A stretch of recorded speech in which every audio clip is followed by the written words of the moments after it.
하나님 말씀 보시겠습니다. 누가복음 14장입니다. 누가복음 14장 25절로 33절 말씀까지입니다. 누가복음 14장 25절 33절 한 절씩 교독합니다. 수많은 무리가 함께 갈새 예수께서 돌이키사 이르시되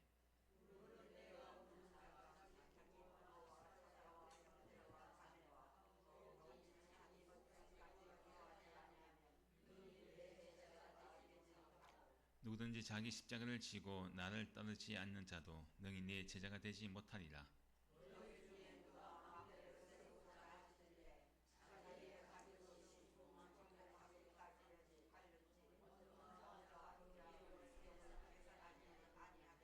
그렇게 아니하여 그 기초만 쌓고 능히 이루지 못하면 보는 자가 다 비웃어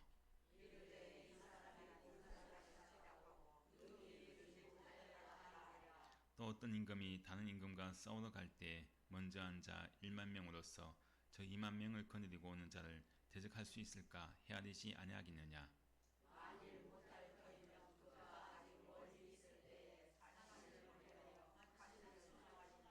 같이요. 이와 같이 너희 중에 누구든지 자기의 모든 소유를 버리지 아니하면 능히 내 제자가 되지 못하리라. 아멘. 오늘 말씀은 제자됨의 증거라는 제목까지 함께 은혜 나누겠습니다. 요즘 이 프로야구가 참으로 인기가 많습니다. 각 구단의 참 선수들이 열심히 지금 땀을 흘리며 또 경기를 하고 있습니다.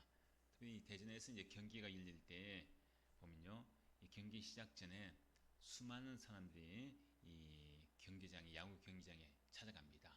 길거리에 보면요, 수많은 그런 이 남녀노소 할 것 없이 많은 사람들이 이제 야구장에 찾아가는데, 근데 그 야구장에 찾아갈 때의 모습 보면요, 많은 사람들이 이 야구복을 입고 있어요. 야구복을 입고 있는데, 근데 그 야구 그 유니폼이요 얼마나 참 멋지고 좋은지, 참 어린아이도 조그만 그 야구 유니폼을 입고 또 나이 많으신 분도 그 야구 유니폼을 입고 야구장에 갑니다. 또 그곳에서 또 열심히 또 응원도 합니다. 자, 근데 그 유니폼이요 참 비싸더라고요. 보니까 유니폼 비용도 비싸고 그 뒤에 또 뭐 선수 이름이나 뭐 숫자나 뭐 이런 거 새길 때 그때 또 따로 또 비용을 내야 되고 참 그 유니폼 가격이 참 비쌉니다. 자, 근데 축구도 마찬가지죠. 축구도 유니폼이 있습니다. 축구 경기가 있을 때면은 우리 또 국가대표의 그 유니폼을 또 많은 사람이 입고 이 경기장을 찾아갑니다. 자, 우리가 이 어린아이 한 명이 어린아이가 엄마에게 우리가 잘 알고 있는 유명한 축구 선수 하면은 누가 떠오릅니까? 손흥민 선수가 떠오르죠. 자, 이 손흥민 선수가 이제 축구 경기를 하는 것을 보고 이 어린 아이가 엄마에게 조릅니다. 엄마, 나도 저 손흥민 선수 유니폼을 사달라는 거예요. 엄마가 하도 이 손흥민 선수를 좋아하는 아이다 보니까 이 아이에게 그 유니폼을 사주었습니다. 그 아이가 너무나 좋아해요. 야, 드디어 내가 또 그 뒤에 또 손흥민 선수의 이름을 넣어주고 또 그 등번호를 또 7번 해서 또 넣어주고 그렇게 다 넣어줬는데, 근데 이 어린아이가 손흥민 선수의 유니폼을 엄마로부터 선물 받고 나서 축구공을 가지고요 이제 운동장에 뛰어갑니다. 뛰어가요. 뭐 하러 갔을까요? 당연히 축구하러 갔겠죠. 얼마나 기분 좋겠어요. 손흥민 선수의 유니폼을 입고 또 등번호에 딱 손흥민 선수의 등번호를 달고 손흥민이라는 이름을 딱 등에 붙이고 그 유니폼을 입고 운동장에 달려가서 축구를 열심히 공을 가지고 놀고 있어요. 엄마가 흐뭇하죠. 근데 이제 한참 있다가 이 어린아이가 이제 시무룩해서 엄마에게 오는 거예요. 어깨가 축 처져가지고 달려옵니다. 조금 전까지는 열심히 잘 재미있게 놀던 아이가 한참을 뛰어놀고 난 뒤에는 이제는 오히려 시무룩해서 오는 거예요. 아니 너 왜 무슨 일 있냐? 너 조금 전까지만 해도 손흥민 선수의 그 유니폼을 입고 그렇게 운동이 그렇게 열심히 뛰어놀고 재밌게 놀더니 왜 그렇게 기분이 안 좋아? 하고 이제 엄마가 이제 물어봅니다. 그래서 이 아이가 뭐던가 하면은 엄마, 난 왜 손흥민 옷을 입고 있는데 난 왜 축구를 못해? 난 분명히 손흥민 선수처럼 그 똑같은 유니폼을 입고 손흥민이라는 이름을 달고 그렇게 축구를 하는데 난 왜 축구를 못해? 이 아이는 아마 이 손흥민 선수 유니폼을 입으면 금방 자기가 손흥민이 되는 줄 알았던 거예요. 자기도 마치 손흥민 선수처럼 볼을 잘 차고 골을 잘 넣고 또 기술이 있는 그런 손흥민이 되는 줄 알았던 거죠. 우리가 어릴 때 그렇잖아요. 어릴 때 저도 그런 경험이 있지만은 옛날 이 슈퍼맨 인기가 많았잖아요. 슈퍼맨을 딱 보고 나면은 이 동네 친구들이 슈퍼맨 이 보고 난 뒤에는 다 같이 동네마다 아이들이 뭘 들고 다닙니까? 보자기를요. 보자기를 등에다가 들고 다녀요. 그리고 또 어디에 가는가 하면요. 논두렁이나 나무 위에나 지붕 위에 올라갑니다. 뭐 하려고 갈까요? 뛰어내리려고. 자기들 슈퍼맨처럼요. 보자기를 하나 딱 목에 달아가지고요. 펄럭펄럭 하며 막 골목길을 막 뛰어다니면서요. 슈퍼맨 하고 뛰어다닙니다. 그리고 나무 위에서도 막 뛰어내리기도 하고 논두렁에서 밑으로 뛰어내리기도 하고 심지어 지붕 위에서도 뛰어내립니다. 자, 왜 그럴까요? 자기가 마치 슈퍼맨이 된 사람처럼. 자, 그렇다고 슈퍼맨이 되었을까요? 그래가 발을 다친 아이들 좀 지붕에서 날 수 있다고 착각을 해서 막 뛰어내리고요. 슈퍼맨처럼. 그래 막 다친 아이들 많았거든요.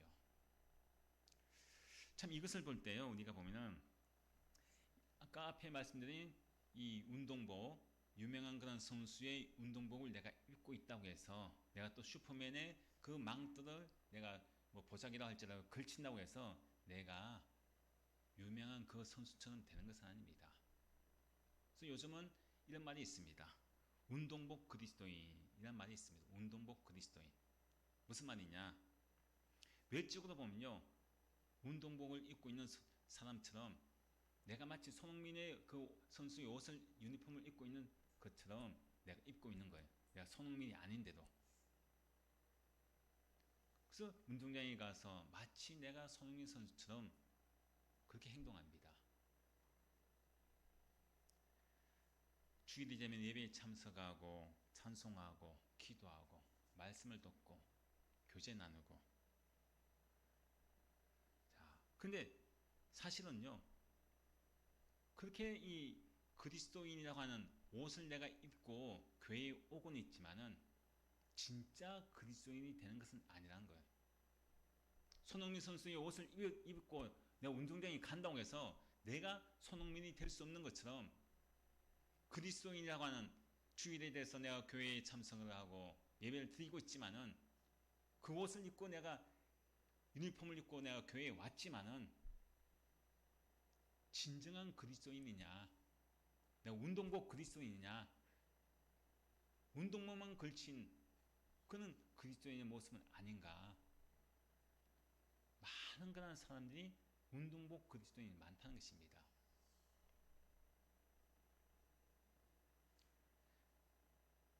정말 훌륭한 선수는 어떤 선수겠습니까? 손흥민 선수 같은 아니면 다른 그런 국가대표 같은 선수들. 그 선수는요. 그 자리에 있기까지 매일매일 얼마나 많은 땀을 흘리고 수고를 하고 헌신을 하고 그 노력이 있었겠습니까? 피나는 노력이 있었다는 거죠. 그냥 되어지는 것이 아닙니다. 마찬가지로 진정한 그리스도인이 되려고 하면요. 그냥 내가 운동복을 입은 그런 그리스도인이라고 하는 운동복을 입고 내가 아침 조깅하는 것처럼 교회에 왔다가 그렇다고 해서 내가 달리기를 잘하는 국가대표가 됐냐? 그렇다고 해서 홈런을 잘 치는 선수가 됐냐? 그렇다고 해서 손흥민 선수처럼 골을 잘 넣는 그런 선수가 되느냐? 그게 아니라는 거예요. 정말 예수님 앞에 진정한 그리스도인의 정말 참된 제자가 되고자 한다면은 그 제자가 되기 위해서는요 수많은 그런 노력과 헌신과 땀과 눈물 이런 것들이 들어가야지만이 손흥민 선수는 될 수가 있는 것이고 유명한 운동선수처럼 국가대표처럼 될 수가 있다는 것입니다. 오늘 이 본 말씀에서는요, 정말 예수님의 제자가 된다고 하는 것, 어떤 사람이 과연 예수님의 제자가 될 수 있느냐? 무늬만 제자가 아니라 진짜 정말 내 자신이 손흥민이 되고 내 자신이 유명한 그런 국가대표가 되는 그런 예수님의 참된 제자가 되는 것은 누가 될 수 있느냐? 그것에 대해서 이제 우리에게 말씀합니다. 오늘 본 말씀 보면요, 수많은 그런 무리가 사람들이 예수님을 따르고 있습니다. 25절 말씀에 그렇게 이제 말씀을 시작하죠. 함께 읽겠습니다. 수많은 무리가 함께 갈새 예수께서 돌이키사 이러시되. 자, 수많은 무리, 수많은 사람들이요 예수님을 따라갑니다. 예수님을 따라가는데, 근데 그 수많은 그런 무리에게 예수님께서 냉정하게 말씀하십니다. 자기를 따르는 사람이 많으니까 얼마나 좋겠어요. 근데 예수님께서 그 수많은 사람들에게 무엇이라고 말씀하는가 하면은 26절 그 뒤에 말씀 나오죠. 함께 읽습니다. 모든 내게 오는 자가 자기 부모와 처자와 형제와 자매와 더욱이 자기 목숨까지 미워하지 아니하면 능히 내 제자가 되지 못하고. 자, 이게 말씀에서 보니까 예수님께서 내 제자가 되기 위해서는 어떻게 해야 되느냐 분명히 말씀하고 있는데요. 자, 여기서 자기 부모나 처자나 형제나 자매나 더욱이 자기 목숨, 생명까지도 뭐라고 합니까? 미워하지 아니하면 이렇게 말씀합니다. 미워하지 않으면 내 제자가 되지 못한다 이렇게 말씀하죠. 근데 여기서 미워하지 아니하면 이 뜻은요, 원어에 보면요 어떤 뜻인가 하면은 덜 상한다는 뜻이 있어요. 덜 상한다. 여기서 이제 미워한다는 표현을 하고 있지만은 원어에서는요 덜 상한다. 이 말씀 무슨 말씀이냐? 지금 수많은 사람들이 예수님을 따르고 있어요. 예수님을 쫓아다니고 있습니다. 따르고 있는데, 근데 그 수많은 사람들이 왜 예수님을 쫓아다니고 있느냐? 왜 따르고 있느냐? 바로 예수님을 병 고쳐주시는 분으로, 그리고 예수는 기적을 베풀어 주시는 분으로, 내 모든 그런 먹고 사는 문제, 그런 세상의 모든 문제를 다 해결해 주시는 그런 분으로 알고 있으니까요. 그들이 예수님의 여러 가지 많은 기적을 보았거든요. 오병이의 기적이나 먹을 양식 걱정할 필요 없죠. 병 고치는 거 보니까 저 예수만 따르면은 나 병 걸려도 내가 죽어도 병도 고칠 수 있고 죽어도 살아날 수 있네. 예수님만 따르니까요 모든 문제가 다 해결되는 것을 보았습니다. 그 수많은 사람이 예수님을 쫓아다니는 거예요.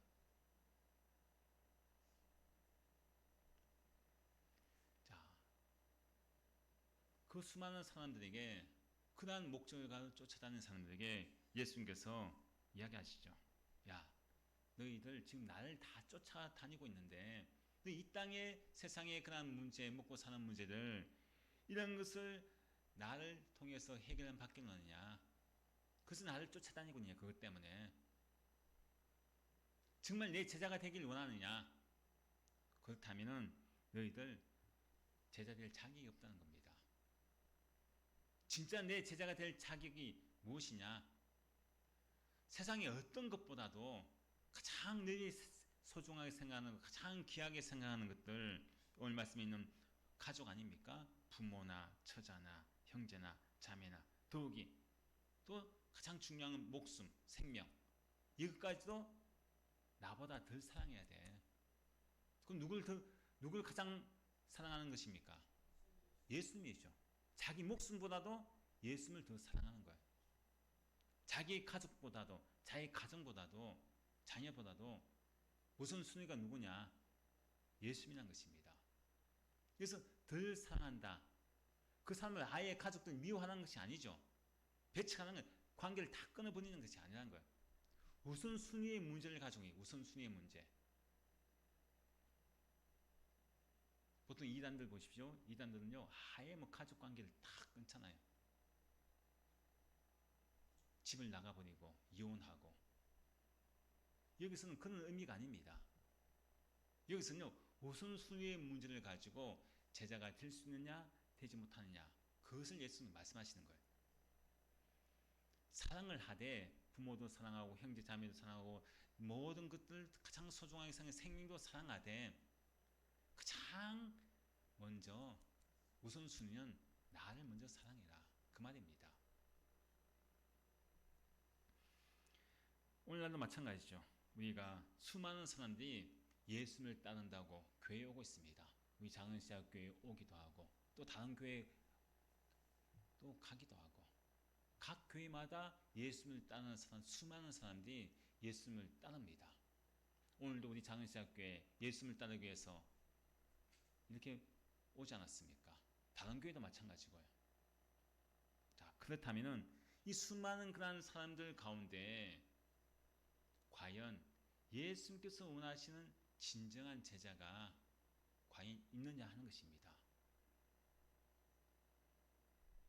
과연 나는 어떤 성도입니까? 그 예수님을 그저 따르는 그런 무리에 불과한지, 아니면 예수님께서 원하시는 참된 정말 제자의 모습인지. 무조건 다 예수님을 따른다고 해서 다 제자가 되는 것은 아니라는 거예요. 무조건 다 교회에 온다고 해서 모였다고 해서 예수를 만난다고 모인다고 해서 다 여러분들 각자가 다 제자가 되는 것은 아니라고 말씀하는 것입니다. 아까 말씀드렸던 예수님의 제자라고 하는 등에 내가 예수님의 제자다 하고 딱 등에 이름을 붙인다고 해서 붙인 옷을 입고 이곳에 교회에 나왔다고 해서 다 예수님의 제자가 되는 것은 아니라는 거예요. 손흥민이 옷을 입었다고 해서 손흥민이 될 수 없는 것처럼 예수님의 제자라고 그 옷을 입고 이곳에 예배를 드린다고 나왔다고 할지라도 참된 제자의 모습은 아닐 수도 있다는 것입니다. 그것을 예수님이 말씀하시는 거예요. 여러분들은 과연 무리에 속해 있습니까? 아니면 정말 예수님께서 원하시는 예수님의 제자의 모습입니까? 어떤 모습을 가지고 이 자리에 예수님을 따르기로 하며 예수님 앞에 나왔습니까? 그래서 예수님께서 오늘 말씀을 통해서 망대의 비유와 또 전쟁을 앞두고 있는 왕의 비유를, 두 가지 비유를 가지고 이제 참된 제자의 모습은 어떻게 해야 될 것인가, 그것에 대해서 말씀하고 있는데, 먼저 이제 이 망대의 비유를 말씀하시죠. 망대 비유 28절부터 30절 말씀에서 망대의 비유를 하십니다. 함께 읽겠습니다. 너희 중에 누가 망대를 세우고자 할진대 자기의 것이 준공하기까지에 족할는지 먼저 앉아 그 비용을 계산하지 아니하겠느냐. 그렇게 아니하니 그 기초만 쌓고 능 이루지 못하면 보는 자가 다 비웃어 이르되 이 사람이 공사를 시작하고 능 이루지 못하였다 하리라. 자, 이것은 예수님이 망대의 비유를 말씀하시는 거예요. 자, 제자의 자격에 대해서, 제자의 증거에 대해서 어떤 사람이 제자가 참된 예수님의 제자가 될 수 있느냐 말씀하시면서 갑자기 망대의 비유를 말씀하시는 거예요. 이 망대의 비유는 왜 예수님께서 이 망대의 비유를 하시느냐? 망대는 항상 건물을 짓는 것이거든요. 건축하는 것이거든요. 이 말씀을 하신 이유가요, 예수님 당시에 이 유대를 통치했던 헤롯 왕이 있죠. 헤롯 왕.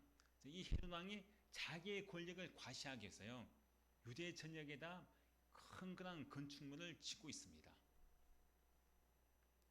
자신의 세력을 과시해서 여러 도시에 커다란 그런 건축을 짓는데, 근데 그 많은 그런 건축을 할 때에 돈이 부족했습니다. 예산 부족으로 짓다가 망 거예요.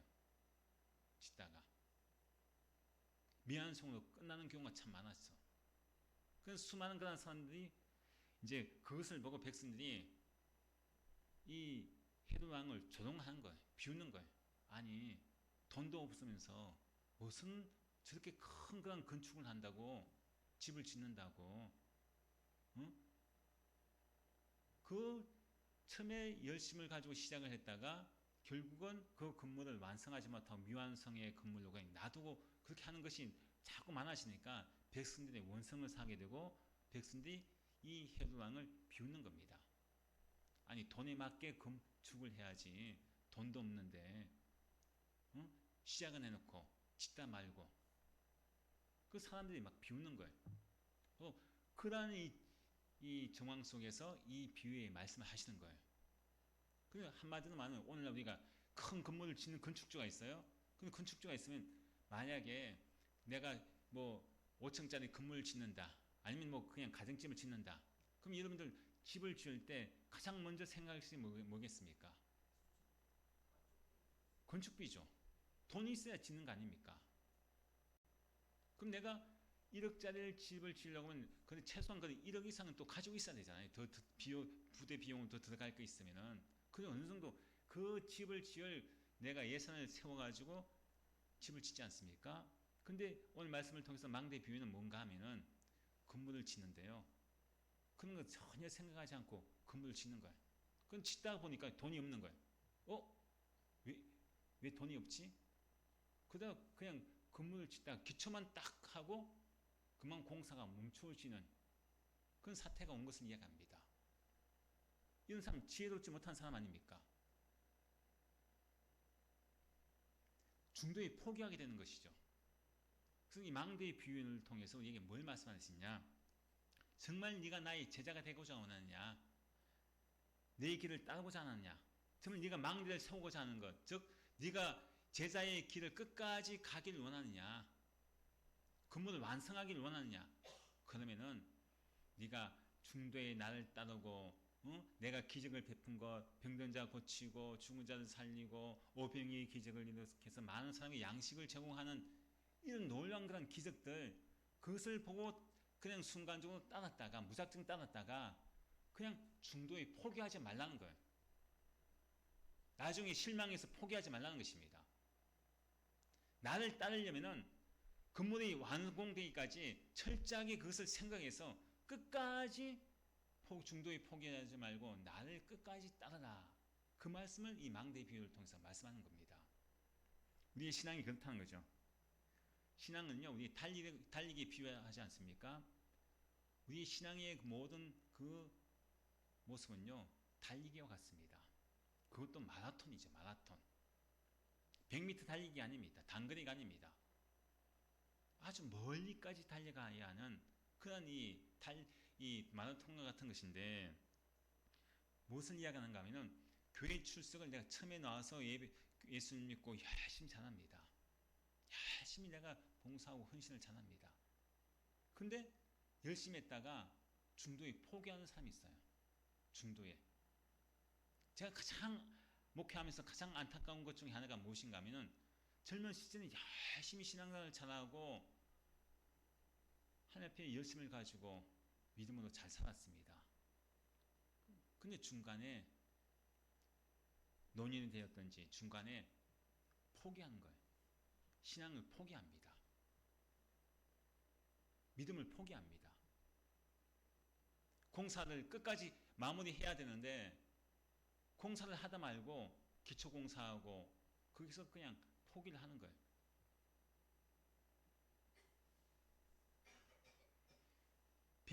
우리의 그런 모든 그런 이 경기는 100m가 아닙니다. 42.19km 마라톤 같은 그런 신앙의 길을 우리가 달려가야 되는데 처음부터 그냥 100m 달리기처럼요 신나게 막 달립니다. 있는 힘껏 달렸다가 아직 이제 100m 달려왔는데 숨이 헐떡 차가지고요. 야, 나 더 이상 못 달리겠어. 아직 42.19km 그 엄청나게 많은 남은 그런 거리가 남아있는 신앙의 길이 남아있는데 달려갈 길이 있는데 처음에는 열심히 잘 달리다가 그만 중도에 포기해버리는 것이죠. 힘들다고. 제자라는 것은 뭐냐? 제자는요 끝까지 믿음의 길을 달려가는 자, 중도에 포기하지 말라는 것입니다. 그래서 사도 바울이 나중에 죽을 때 디모데후서 4장 7절 말씀이 뭐라고 합니까? 나는 선한 싸움을 싸우고, 자, 선한 싸움, 믿음의 길을 싸운다고 하죠. 그러고 나서 뭐라고 합니까? 나의 달려갈 길을 마친다고 하지 않습니까? 즉 모든 그런 처음부터 공사의 기초부터 시작해서 망대를 세우는데 그 망대 건물이 다 완성되기까지 다 마쳤다는 거예요. 건물을 완공했다는 거죠. 나의 갈 길을 마치고라고 하지 않습니까? 마치고. 중도에 포기한 것이 아닙니다. 마치는 거예요. 끝까지 달려가는 것이죠. 그리고 믿음을 지켰으니 라고 고백하지 않습니까? 내 신앙의 모든 모습은요, 내 신앙의 기초공사만 열심히 해서 되는 것이 아닙니다. 완공을 해야 되는 거예요. 완공. 사도 바울처럼 어떤 유혹이나 어떤 환난이나 어떤 핍박이나 고난이 온다고 할지라도 중도에 그 신앙의 공사를 멈추는 것이 아니라 끝까지 달려가면서 하나님 앞에 서는 그날까지 열심을 가지고 달려가는 것, 그것이 참된 제자의 모습입니다. 마태복음 13장 말씀에 이 씨 뿌린 비유가 있지 않습니까? 씨 뿌린 비유. 근데 씨를 뿌렸는데 돌밭에 뿌려집니다. 씨가 돌밭에 뿌려지니까 자, 잠깐 싹은 나요. 싹은 나는데 어떻게 됩니까? 뿌리가 없으니까요, 금방 시들어버리죠. 죽어버립니다. 신앙이 뿌리가 내리지 않으면 결국 죽음합니다. 제자라는 것은 바로 우리의 삶이, 제자의 삶이 어떤 삶이냐, 사도 바울과 같이 예수님을 믿고 따르기로 했으면요, 중도에 포기하지 말고 끝까지 달려가는 모습, 그것이 참된 제자의 이 증거이고 또 참된 제자의 모습임을 우리에게 가르치고 있습니다.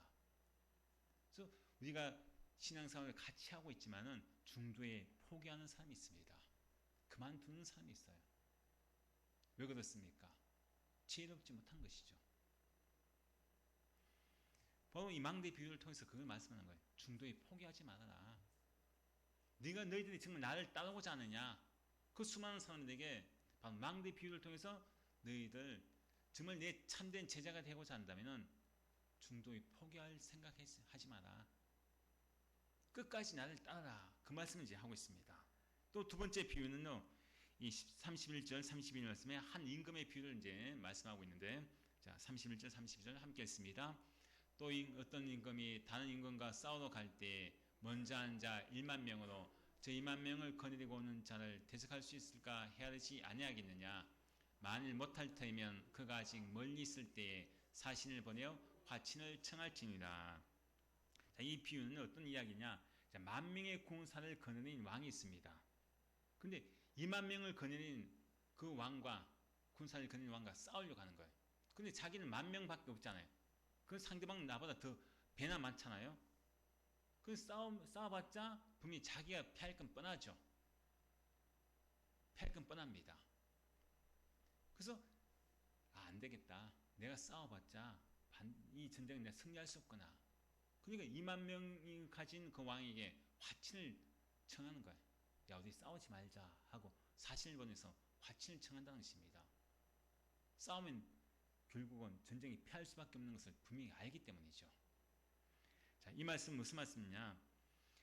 전쟁을 할 때요, 사전에 치밀한 그런 계획을 세우지 않습니까? 과연 우리가 저 군대와 싸워서 이길 수 있을까? 사전에 치밀한 그런 계획을 세웁니다. 마찬가지죠.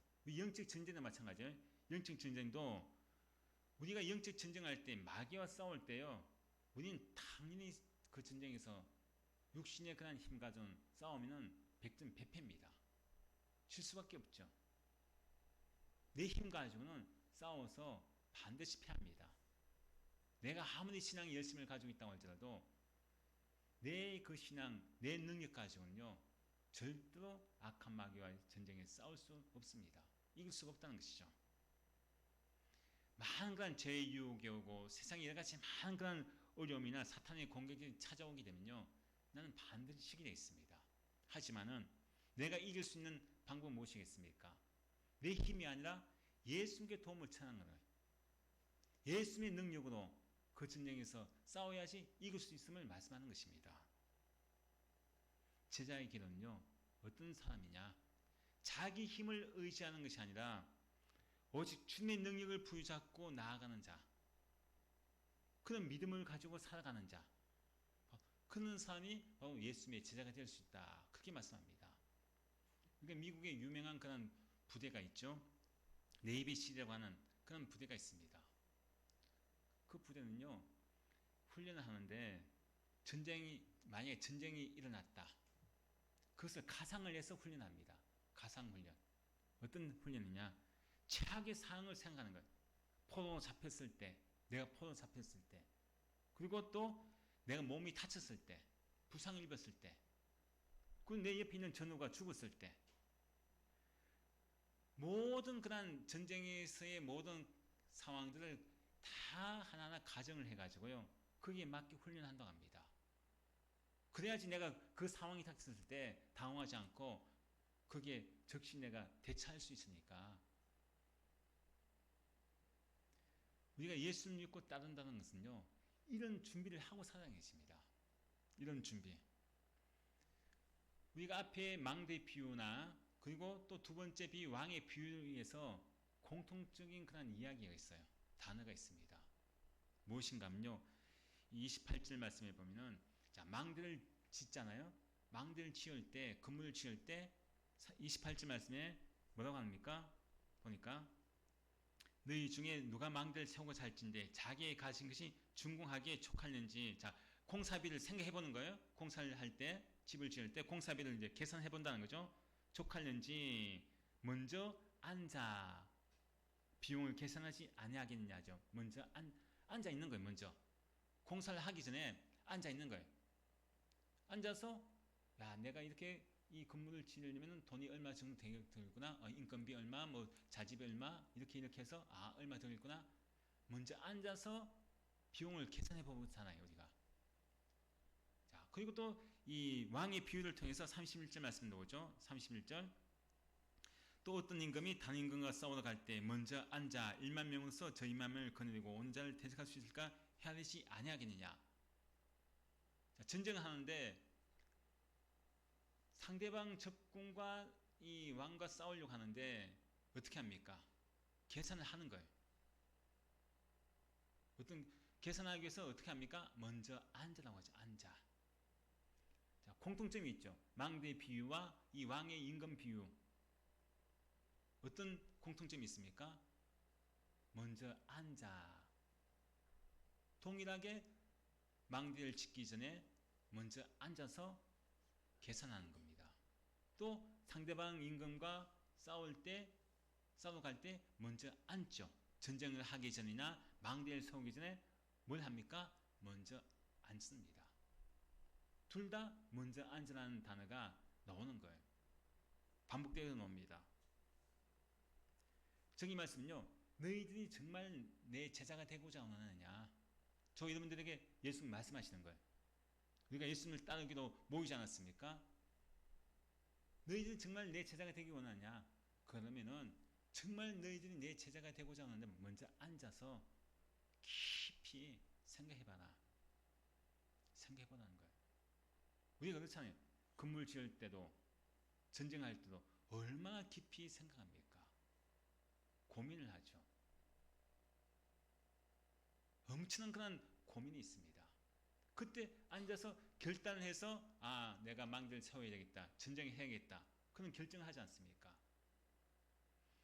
우리가 정말 제자가 되기 위해서는요, 먼저 앉아가는 이 모습이 나에게 있어야 됩니다.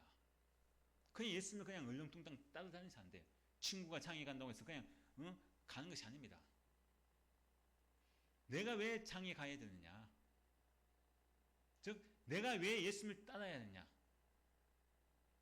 깊이 묵상하고 과연 예수님이 누구시기에 내가 예수님을 따라야 되고 예수님을 믿어야 하느냐? 깊이 나 자신의 신앙의 고민과 신앙의 그런 많은 그런 생각 속에서 그것을 가지고 결단하는 자. 그래, 나 결심했어. 결단했어. 예수님을 따르기로 했어.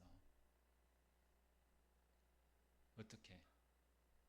내가 어떤 어려움이 있다고 할지라도, 어떤 순간이 닥친다고 할지라도 절대로 나는 중간에 예수님 따르는 것 포기하지 않아. 어떤 손해가 간다고 할지라도, 어떤 핍박이 온다고 할지라도 난 끝까지 예수님을 따라갈 거야. 먼저 앉아있는 이런 결단의 모습, 이것이 필요합니다. 이런 고민이 필요하다는 거죠. 여러분 지금 이 순간에 한번 생각해 보시기 바랍니다. 과연 내가 왜 이 자리에 앉아 있는지, 내가 왜 예수님을 지금 믿고 있는지, 무엇 때문에 예수님을 믿고 무엇 때문에 예수님을 따르고 있습니까? 무엇 때문에 예배를 드리고 있습니까? 나 자신에 대해서 한번 생각해 봤습니까? 내가 왜 주일날 나와서 예배 드리려고 나와 있는지, 내가 왜 이 시간에 말씀을 듣고 있는지, 내가 왜 예수를 믿으려고 신앙생활 하고 있는지 먼저 앉아서 한번 깊이 생각해 본 적이 있습니까? 제자는요, 그것을 앉아서 깊이 생각하고, 그래, 내가 어떤 그런 손해가 가고 어떤 어려움이 온다고 할지라도 난 중도에 예수 믿는 것을 포기하지 않아. 그럼 결단한 사람이 예수를 진정으로 따르는 제자가 될 수 있습니다. 그것을 말씀하고 있는 거예요. 이런 고민이 없이, 이런 신앙의 그런 깊이가 없이, 앉아있는 모습이 없이는요, 그냥 따랐다가 다 중도에 포기해버립니다. 다 떠나버립니다. 결국 이 수많은 무리들이 나중에 어떻게 합니까? 저 예수를 십자가에 못 박아납니다. 못 박아나는 거예요. 십자가에 죽이라는 거죠. 이 사람들이 왜 떠났습니까? 그냥 예수님이 죽은 자 살리죠. 먹을 것 다 공급해 주죠. 병도 고치죠. 그것 보니까요, 와 하고 그냥 따라가는 거예요. 야, 내가 저 사람만 따라다니면 먹고 살 문제 걱정 없겠네. 병도 걱정 없고 죽어도 걱정 없겠네. 세상의 그런 이 욕망 속에서 예수님을 따라가는데, 그 나중에 보니까 예수님이 십자가를 지고 죽거든요. 형편없이 잡히거든요. 그 금방 싹 중도에 포기해버리고 오히려 저 예수를 십자가에 못 박아라고 소리치고 있지 않습니까? 우리 신앙생활이 잘못하면은 이런 모습이 된다는 거예요. 열심히 예수님을 따랐다가 나중에는 예수 믿어봤자 별것 없네. 예수 믿어도 어려움이 찾아오고 가정에 좋은 일만 있을 줄 알았는데 고난이 오고 핍박이 오고 질병이 오고 문제가 찾아오고 예수 믿어봤자 별거 아니네. 괜히 믿었네. 중도에 포기하고 떠납니다. 그건 제자의 모습이 아니라는 것입니다.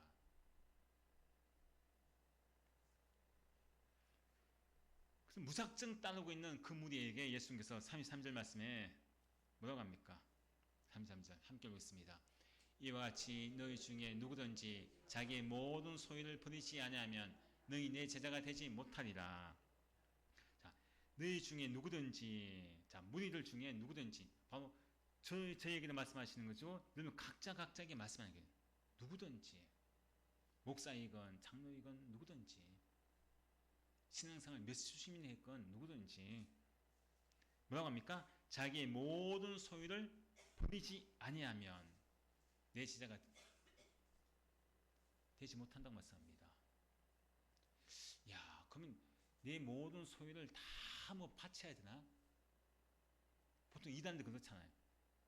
자기 집 다 팔아서 바쳐야 되고 전재산 다 바쳐야 되고 그런 말인가? 자, 여기서 자기 모든 소유를 버리지 아니하면 이 말씀은요, 자기 모든 소유가 뭐겠습니까? 여러분들 모든 소유가 뭐예요? 여러분 가진 소유 뭡니까? 아까 앞에 27절 말씀에 있는 그런 것들 아니겠어요? 자기 부모, 처자, 형제, 자매, 심지어 자기 목숨, 이것이 내 모든 소유 아니겠습니까? 근데 이것을 버리지 아니하면 이 말씀도요, 우선순위를 말씀하시죠. 우선순위. 앞에 아까 말씀했죠. 여기 말씀에서 미워한다는 것, 미워하지 아니하면 너희 내 제자가 되지 못한다고 하고, 여기서 자기 모든 소유를 버리지 아니하면 내 제자가 되지 못한다. 이 말씀은요, 정말 너 재산 다 나한테 바쳐, 너희 부모들 다 버리고 나한테만 교회 와서만 살아. 가족들과 관계 다 끊고 부모와 친척, 자매들 다 관계를 끊고 너 나만 믿어 그냥. 그런 말씀이 아니라고 했죠. 우선순위를 이야기합니다. 우선순위. 제자는요, 움켜쥐는 사람이 아니라는 거예요. 움켜쥐고 예수를 따르는 사람은 진정한 제자가 아니라는 것입니다. 무엇을 이야기하느냐? 내가 우선순위를 하고 있는 것을 움켜쥐고 내가 가지고 있는 것을 더 예수님보다 더 사랑하는 것을 움켜쥐고 예수님을 따르는 사람은요, 그것은 예수님의 진정한 제자됨의 증거가 아니라는 것입니다. 무엇을 향합니까? 예수를 먼저 우선순위에 두고 따르라는 거죠. 근데 우리가 자 모든 소유를 다 뭐라고 합니까? 버리지 아니하면이라고 하죠. 다 버리란 말씀이죠. 자 그럼 나는 아무것도 없잖아요. 그러면 아무것도 없죠. 근데 예수님께서 오늘 말씀을 통해서 근데 네가 가져야 할 것이 있다는 거예요. 가져야 할 것. 그것이 무엇이냐? 27절 말씀이 나오죠. 27절 함께 읽습니다. 누구든지 자기 십자가를 지고 나를 따르지 않는 자도 능히 내 제자가 되지 못하리라. 자, 그럼 나에게는 뭐가 있다는 거예요? 자기 십자가. 아니 모든 소유를 다 버리라고 해놓고 그럼 나는 지금 아무것도 없는 그 상태인데 지고 있지 않은 상태인데 그 예수님이 나에게 지고 있는 것을 한 가지 말씀합니다. 너는 꼭 이것만은 지고 있으라. 뭡니까? 자기 십자가는 거예요. 자기 십자가.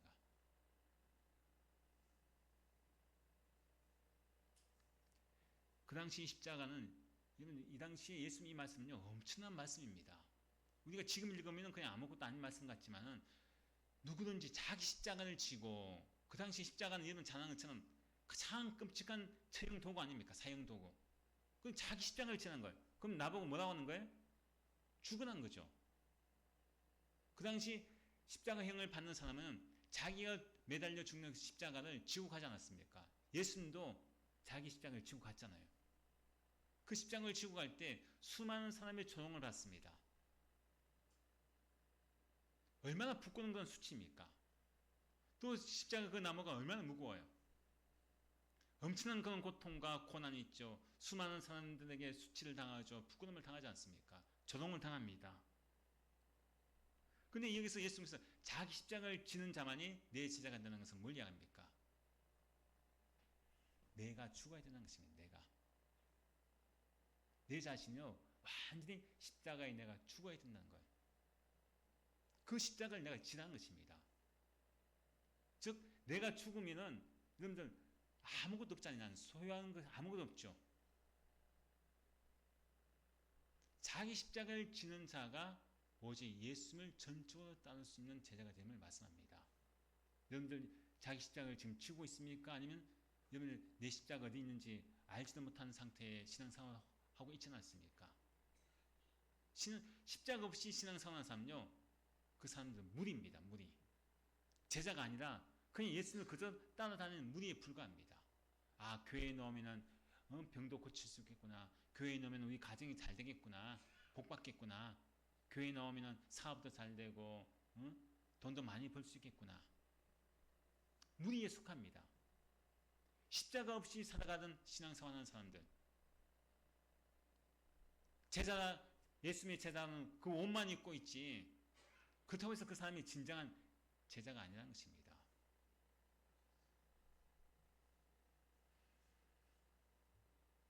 예수님께서는 저와 여러분에게 너의 모든 소유를 버리라고 말씀합니다. 그리고 뭐라고 합니까? 자기 십자가를 지라고 우리에게 말씀하셨습니다. 근데 예수님이요 자기는 소유를 버리지 않고 자기 자신은 십자가를 지고 있지 않고 그렇게 말씀하신 분이 아니죠. 예수님이 우리에게 본을 보이신 거예요.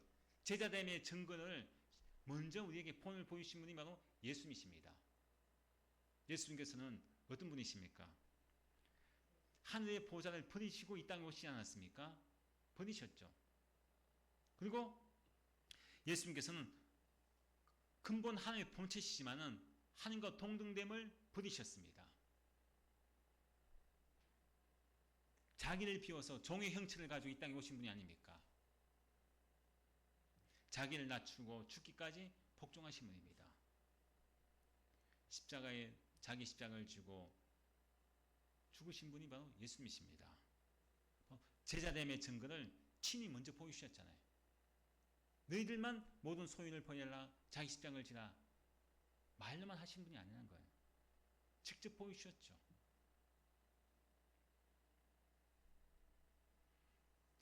오늘 본 말씀에서는 수많은 사람들이 예수님을 따르고 있습니다. 그래서 수많은 사람들이 예수님을 따르고 있지만은 우선순위를 예수님께 두지 않고 그들은 예수님을 따르는 목적이 무엇이었습니까? 자기의 세상적인 그런 욕망을 위해서 세상의 성공을 위해서 예수님을 따랐습니다. 세상의 복을 받기 위해서 따랐다는 것이죠. 여러분은 왜 예수님을 따르고 있습니까? 왜 예수를 믿습니까?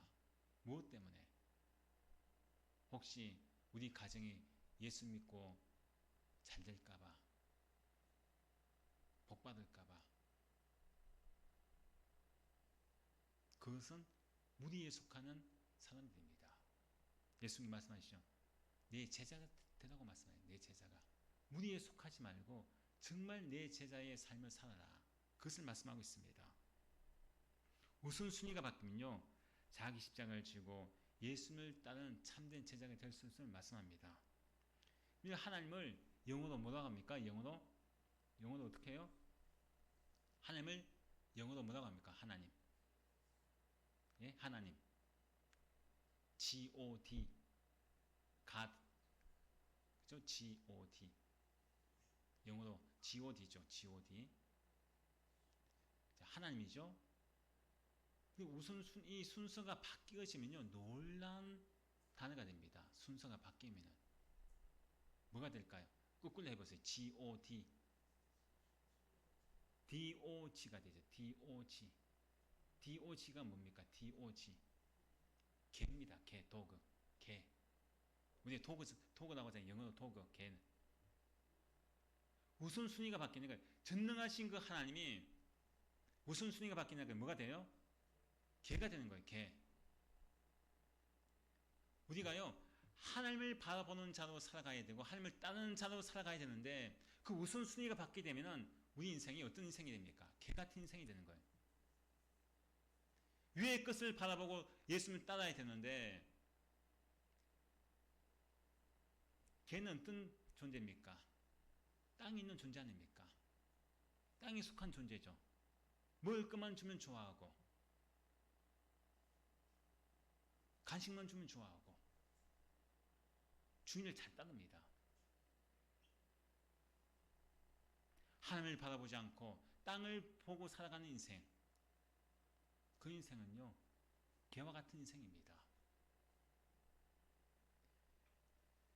세상의 것을 하나님처럼 섬기며 살아가는 그런 개 같은 인생이 우리의 인생이 될 수가 있다는 것이죠. 그런 사람은 참된 제자가 되지 못합니다. 우선순위가 바뀌면요, 내가 하나님을 믿으라고 God, 전능하신 하나님을 믿으라고 하면서 교회에 넣었지만은 그럼 끝까지 그 전능하신 하나님을 바라보고 위의 것을 바라보면서 어떤 고난이 있고 어떤 어려움이 있어도 중도에 포기하지 않고 끝까지 그 길을 걸어가는 자는 그 전능하신 하나님의 은혜 가운데 살아가는데, 그것이 바로 제자의 삶인데, 근데 우리가 God 하나님을 바라보고 나왔지만은 그 인생에서 우선순위가 바뀌는 삶을 살게 되면요, 내 인생이 바로 개와 같은 인생으로 세상의 만족을 위해서 살아가는 신앙으로 살아갈 수밖에 없음을 우리에게 말씀합니다. 정말 God, DOG로 바뀌는 인생. 세상 사람들이 기독교는 뭐라고 합니까? 개독교라고 하는 이유가 있는 거예요. 보니까, 가만히 보니까요. 왜? 하나님을 바라보며 살아가는 그리스도인의 참된 제자의 모습이 아니라 세상의 만족을 누리면서 땅의 것을 바라보는, 땅의 것을 만족하는 개와 같은 그런 인생으로 살아가니까요, 저 사람은 그리스도인 제자가 아니라, 예수님의 제자가 아니라, 저 사람은 교회를 다니고 있지만은, 제자라고 하는 옷을 입고 교회에 나가고 있지만은 저 사람은 참된 제자가 아니다. 나와 같은 똑같은 인생을 살아가는 그런 삶이구나. 그렇게 우리를 조롱하지 않겠습니까? 여러분, 나의 우선순위는 과연 무엇이겠습니까? 미국에 구두로 돈을 엄청나게 버는 브라운이라고 하는 분이 있습니다. 이제 이분에게 이제 목사님이 물어봤어요. 아니, 이 구두로 성공한 비결이 무엇입니까? 하고 물었습니다. 그래서 이분이 하는 말이, 제 성공의 비결은 우선순위가 분명했습니다. 첫째는 하나님, 둘째는 가정, 그리고 세 번째는 구두였습니다. 그랬더니 하나님이 모든 것을 형통하게 해주셨습니다. 여러분, 과연 나의 우선순위는 어디에 두고 있습니까?